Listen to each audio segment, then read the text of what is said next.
Ola from Barcelona. Araw ng pag-ibig today, April 23 dito sa Catalonia, Spain. It's a special day kasi wedding anniversary din namin ito ng asawa ko. Araw ito ng libro at rosas. Kaya naman naimbitahan din ako sa school ng mga anak ko para magbasa ng kwento. Pero bago ang lahat, ipapakita ko muna sa inyo kung paano lutuin ng asawa ko ang tinapay ng San Jordi na ipinakita ko sa inyo sa huling vlog ko. Ito ay ang pada San Jordi or St. George bread. Tatlong masa na pina-flatten at inile-layer para mahulma ang bandera ng Catalonia. Gawa ito sa cheese, sobrasada at walnut. Ifinilis ito na Chef Jama last week. At ngayon naman ipinaferment niya ito for 3 hours. After the fermentation, lulutuin niya na ito sa oven for 20 minutes. Ito yung gamit naming oven this week kasi di naman ganun karami ang production nito. Ito kasing isa, napakalaki at matakaw sa gas kaya baka malugi pa kami. Bakit nga ba hinulman ni Chef ang San Jordi spread sa bandera ng Catalonia? Ang bandera ng Catalonia may 4 na red stripes at 5 yellow stripes. One of the most popular legend story kung paano nabuo ang Catalonian flag back in 9th century, meron daw isang military leader at mamamahayag named Gifre or Wilfred in English. Ang nakipaggerahan against Moors or Moros.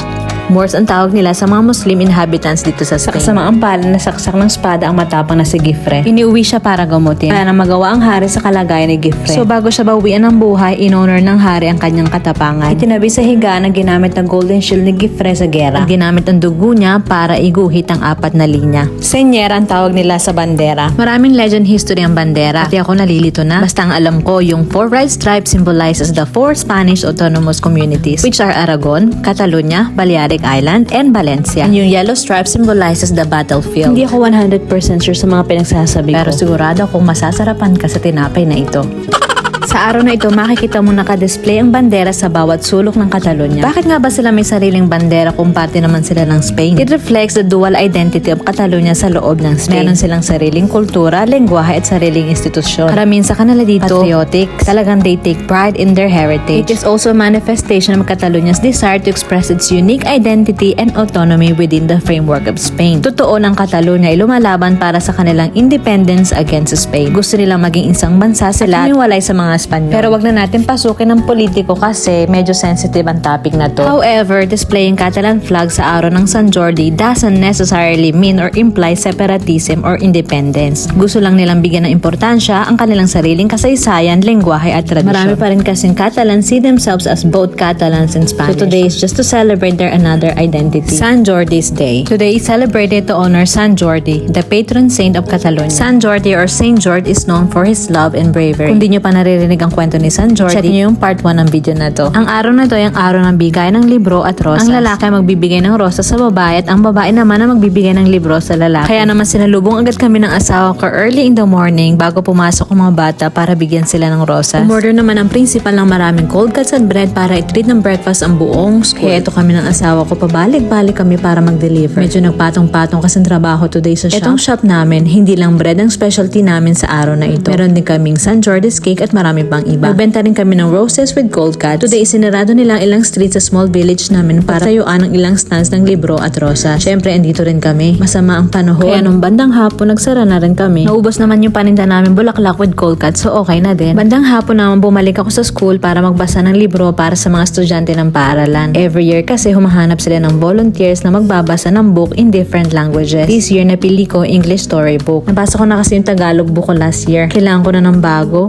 Maligayang San Jordi!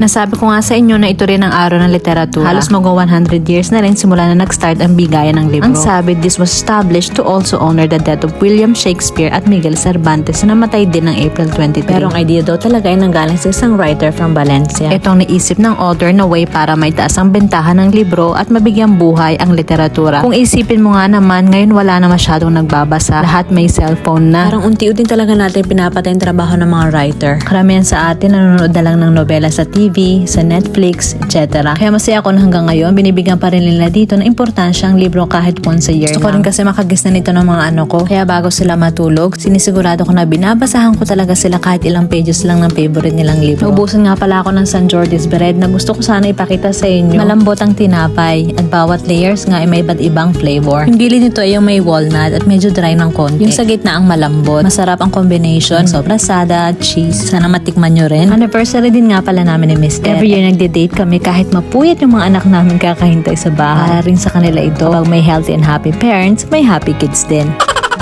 Simple lang ang celebration namin kasi yung balak talaga namin ay naurong pa. Kasi punong-puno yung lugar na gusto namin puntahan at tulugan. Araw kasi ng pag-ibig. So paunahan talaga sa mga hotels. Ang bagal kasi ni Mister. So nag-dinner na lang kami. Dinala niya ako sa isang medyo eleganteng restaurant. Nagabala pa siya. Sabi ko nga kahit doon na lang kami malapit sa bahay. Kawawa naman kasi yung mga anak namin. Baka ako mapuyat pa sila. May pasok pa kasi sila bukas sa school. Pero pinatulog naman sila ng biyanan ko ng maaga kaya medyo nawala yung worries namin.